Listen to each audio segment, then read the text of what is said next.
আজকে আলোচনা করব ধনুরাশির মে মাস কেমন যাবে।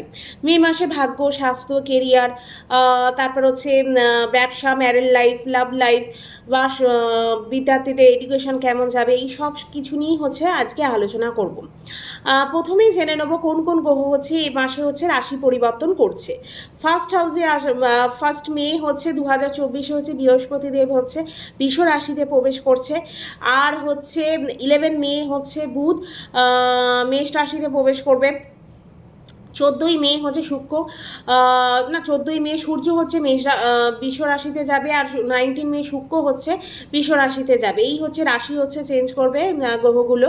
আর আপনার ধনু রাশির হচ্ছে গ্রহগুলো কোথায় কোথায় ট্রানজিট করছে সেটা হচ্ছে জেনে নেব। চন্দ্রকুণ্ডলী অনুযায়ী হচ্ছে এটা আলোচনা করা হচ্ছে।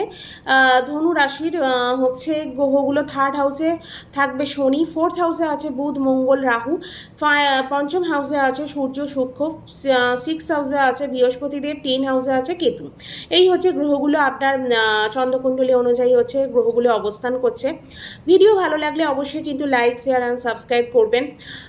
এবার জেনে নেব স্বাস্থ্য। ধনু রাশির লোকেদের স্বাস্থ্য কেমন যাবে। আপনার রাশি স্বামী হচ্ছে বৃহস্পতিদেব। সে বৃহস্পতিদেব বসে আছে সিক্স হাউসটা কিন্তু মোটেই কিন্তু ভালো ঘর নয়। এটা আমরা হচ্ছে ফার্স্ট হাউস থেকে ইমিউনিটি সিস্টেমটা দেখে থাকি। আপনার কিন্তু বৃহস্পতিদেব ভালো ঘরে বসে নেই, সূক্ষ্ম রাশিতে বসে আছে, শত্রু রাশিতে কিন্তু আছে বসে। স্বাস্থ্যে এই টাইমে কিন্তু আপনাকে খেয়াল রাখতে হবে। 12 হাউসকে দেখছে বৃহস্পতিদেব, তাই জন্য লিভারের সমস্যা, খাওয়া দাওয়ার সমস্যা খেয়াল রাখতে হবে। সুগার কিন্তু এই টাইমে যাদের নেই তাদের কিন্তু এই টাইমে সুগার ধরা পড়তে পারে, বা যাদের সুগার আছে তাদের সুগার নিয়ে সমস্যা হতে পারে। একটু মোটাপা বাড়তে পারে, ফ্যাট ইনক্রিজ করতে পারেন। যারা মোটামুটি রোগা আছেন তারাও ফ্যাট ইনক্রিজ করতে পারে, যারা মোটা আছেন তারা আরও ফ্যাটি হয়ে যেতে পারেন এই টাইমে। তাই একটু খেয়াল রাখতে হবে, নিজের শরীরের প্রতি যত্ন নিতে হবে। এবার জেনে নেব এডুকেশন কেমন থাকবে বিদ্যার্থীদের। আমরা পঞ্চম হাউসের মালিক হচ্ছে মঙ্গল। আমরা হচ্ছে পঞ্চম হাউস থেকে হচ্ছে দেখে থাকি এডুকেশন। আমরা ফোর্থ হাউসে কিন্তু বুধ রাহুর সাথে বসে আছে। এই টাইমে কিন্তু নিজের ঘরকে দেখছে। 12 হাউসে বসে আছে সূর্য, উচ্চ আছে পঞ্চম হাউসে। এনার্জি লেভেল কিন্তু এই টাইমে থাকবে, স্থির থাকবেন, মন লাগবে পড়াশোনা। মঙ্গল রাহু কিন্তু এই টাইমে বসে আছে বলে কনফিউজ আপনাকে করবে, মন ভটকাবে। পড়াশোনায় কিন্তু আপনি ভালো থাকবেন, কিন্তু রাহু আপনাকে ভ্রম তৈরি করবে, নানা রকমভাবে ডিস্টার্ব করার চেষ্টা করবে পড়াশোনার ক্ষেত্রে। তাই নিজেকে একটুখানি সাবধানতা অবলম্বন করা উচিত, নাহলে কিন্তু পড়াশোনা এই টাইমে ডিস্টার্বেন্স হতে পারে। লাভ লাইফ কেমন যাবে আপনার। পঞ্চম হাউস থেকেই আমরা হচ্ছে লাভ লাইফটাও দেখে থাকি। পঞ্চম হাউসের মালিক হচ্ছে মঙ্গল, সে হচ্ছে ফোর্থ হাউসে বসে আছে। ছোট ব্যাপারে ঝগড়া এই টাইমে হতে পারে, কথা কাটাকাটি, মিসআন্ডারস্ট্যান্ডিং। তারপর যে দুজনের মধ্যে দেখা যাবে। তারপর হচ্ছে মঙ্গল রাহু একসাথে বসে থাকার জন্য এখানে অঙ্গারক দোষ তৈরি করছে। তাই জন্য এই টাইমে একটু শঙ্কা, মানে একটু সন্দেহজনক, সন্দেহ নিজে চালাবে বা ভ্রম তৈরি করবে। তারপরে সব কিছু নিয়ে একটা মিক্স বানাবে, বেশি ঝগড়া তাছে করাবে। এই টাইমে কিন্তু আপনার কথা বন্ধ হয়ে যেতে পারে, নেগেটিভিটি আনবে আপনাদের মধ্যে। নানা রকমভাবেই কিন্তু এই টাইমে লাভ লাইফের সমস্যা হতে পারে। তাই নিজেদের মধ্যে একটু কন্ট্রোল করা উচিত, নাহলে কিন্তু লাভ লাইফের বিরাট বড় সমস্যা হতে পারে, প্রেম কেটেও যেতে পারে এই টাইমে। তারপর ম্যারেড লাইফ কেমন যাবে সেটা নিয়ে আলোচনা করব। ধনু রাশিতে আমরা 7th হাউস থেকে হচ্ছে ম্যারেড লাইফ দেখে থাকি। এই 7th হাউসের মালিক হচ্ছে বুধ, সে এখন 4th হাউসে বসে আছে। তারপর হচ্ছে মঙ্গল রাহুর সাথে বসে আছে। 11 মের পর কিন্তু আপনার ভালো হয়ে যাবে। বুধ বেরিয়ে গিয়ে হচ্ছে মেষ রাশিতে প্রবেশ করবে। তারপর কিন্তু খুব ভালো হয়ে যাবে, ঝগড়া হবে, চিন্তা থাকবে, কিন্তু শুভ সংকেত কিন্তু দেখাবে 11 মের পর থেকে। যাই হোক, 11 মের পর থেকে আপনার যা প্রবলেম আছে প্রবলেমগুলো 11 মের পর কিন্তু সলভ হয়ে যাবে। ম্যারেড লাইফ কিন্তু তারপর ভালো যাবে। ম্যারেড লাইফে কোনো সমস্যা থাকলে সমস্যা কেটে যাবে 11 মের পর। তারপর গোটা মেয়েটা হচ্ছে ম্যারেড লাইফ ভালোই যাবে।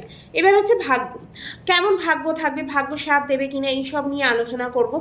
আমরা 9 হাউস থেকে হচ্ছে ভাগ্য দেখে থাকি। আমরা 9 হাউসের মালিক হচ্ছে ভাগ্য প্রতি হচ্ছে সূর্য কিন্তু এই টাইমে উচ্চ আছে। 14ই মে অবধি 6 হাউসে চলে যাবে 14ই মের পর। তারপর কিন্তু মোটেই ভালো না।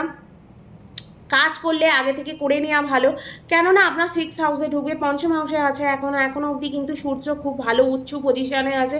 যা কাজ করতে চাইছেন, যে কোনো ইম্পর্টেন্ট কাজ করতে চাইছেন, যে কোনো জিনিস সবই 14ই মে আগে করে নেওয়া উচিত, তারপর করা উচিত না ম্যানেজমেন্টে বা কেনা বেচা এইসবে যা কিছু সব কিছু কিন্তু তারপর কিন্তু একটু প্রবলেম ক্রিয়েট করতে পারে, কেন 6 হাউসে সূর্য ঢুকবে।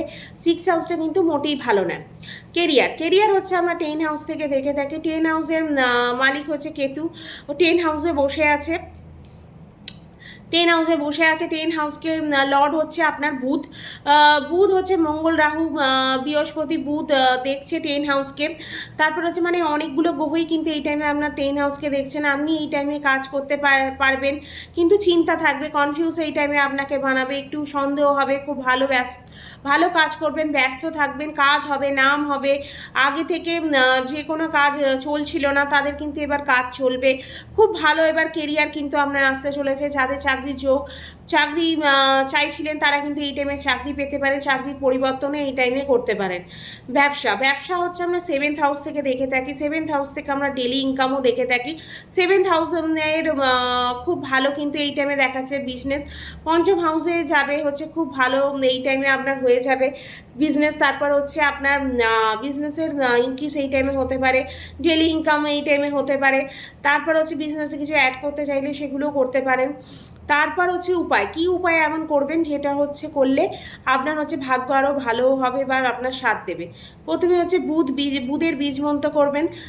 পক্ষীকে মানে এই টাইমে পাখিদের হচ্ছে দানা দিতে পারেন। বৃহস্পতি বীজ মন্ত্র করতে পারেন। এই উপায়গুলো করলে হচ্ছে আপনার যে প্রবলেমগুলো আসে সেগুলো সলভ হয়ে যাবে। ভিডিও ভালো লাগলে অবশ্যই কিন্তু লাইক, শেয়ার অ্যান্ড সাবস্ক্রাইব করবেন। আর যদি জানাবেন মে মাস কেমন গেল কমেন্ট করে অবশ্যই জানাবেন।